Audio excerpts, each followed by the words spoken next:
అంబేద్కర్ అడుగుజాడల్లో ప్రతి ఒక్కరూ నడవాలని ద్వారకా తిరుమల సర్పంచ్ కుంటం స్వర్ణలత అన్నారు.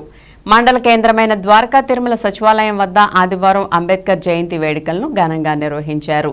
ఈ సందర్భంగా అంబేద్కర్ చిత్రపటానికి ఆమె పూలమాలలు వేసి నివాళులర్పించారు. అనంతరం ఆమె మాట్లాడుతూ అందరికీ ఆదర్శప్రాయుడు అంబేద్కర్ అని, ఆయన్ను యువత ఆదర్శంగా తీసుకోవాలని సూచించారు. ఈ కార్యక్రమంలో వార్డు మెంబర్ ఇమ్మడి నాగు, పెద్దిరెడ్డి నాగేశ్వరరావు, అచ్యుత యేసుబాబు, దోల ప్రసాద్, పొంగులేటి రమేష్ తదితరులు పాల్గొన్నారు.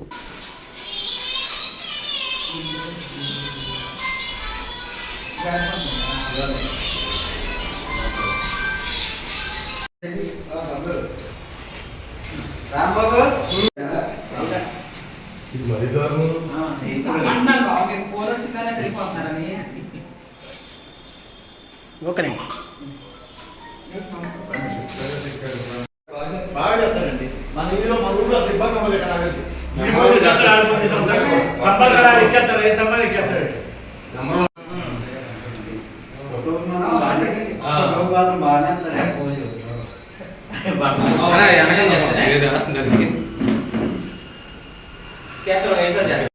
బాగా చెప్తారండి.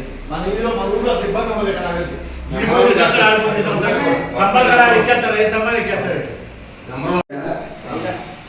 ఇది మరి దారుణం.